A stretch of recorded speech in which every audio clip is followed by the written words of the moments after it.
తెలంగాణ రాష్ట్ర శాసనసభకు జరిగిన మూడవసారి జరిగిన ఎన్నికల్లో మీరు స్పీకర్గా ఎన్నిక కావడము చాలా సంతోషకరమైన విషయం అధ్యక్ష. నిజంగా చెప్పాలంటే మేము ఈసారి ప్రభుత్వం వచ్చిన తర్వాత మీరు ఒక పొజిషన్లో ఉంటారు అనుకున్నాం. చాలా కష్టపడి పైకి వచ్చిన మీరు అంతకంటే ఇంకా పెద్ద స్థానంలో గౌరవప్రదమైన స్థానం వచ్చేసరికి ఇంకా చాలా ఆనందం కలిగింది. సంతోషకరమైన వార్త. మేమందరం అనుకునేది మా మధ్యన ఉండి స్నేహితుల్లాగా చాలా దగ్గరగా ఉన్న మీరు స్పీకర్ అధ్యక్ష స్థానంలో కూర్చుంటే చాలా సంతోషంగా అనిపిస్తుంది అధ్యక్ష.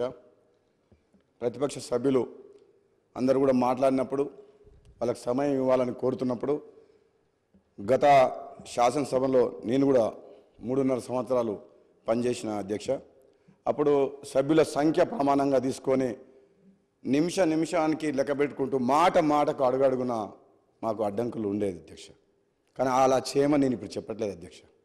సంఖ్యాపరంగా కాకుండా ప్రజా సమస్యల మీద మాట్లాడేటప్పుడు ప్రతిపక్ష సభ్యులకు తగిన సమయం ఇవ్వాలని, అధికారపక్షమైన ప్రతిపక్షమైన ఈ తెలంగాణ రాష్ట్ర ప్రజలు ఎన్నో ఆశలతో తెలంగాణ రాష్ట్రం సాధించుకున్నారు కాబట్టి ఈ ప్రజాస్వామ్యాన్ని కాపాడే విధంగా ప్రశ్నించే గొంతుగా ప్రజల పక్షాన ప్రజాప్రతినిధులుగా ఎన్నికై ఈ సభకు వచ్చిన ప్రతి ఒక్కరికి కూడా వాళ్ళ సమస్యలు కానీ వాళ్ళ నియోజకవర్గ సమస్యలు కానీ తెలంగాణ రాష్ట్రంలో ఎన్నో ఆశలతో పెట్టుకున్న ప్రజల సమస్యలు కానీ మాట్లాడే అవకాశం మీరందరికీ కూడా కల్పిస్తారని చెప్పి కోరుకుంటూ, ఒక విధంగా చెప్పాలంటే గతంలో జరిగిన చేదు అనుభవాలను నేను చెప్పదలుచుకోలేదు. కానీ సభ్యులందరికీ కూడా అధికార పక్ష సభ్యుల పార్టీ తరఫున మేము మాటిస్తున్నాం.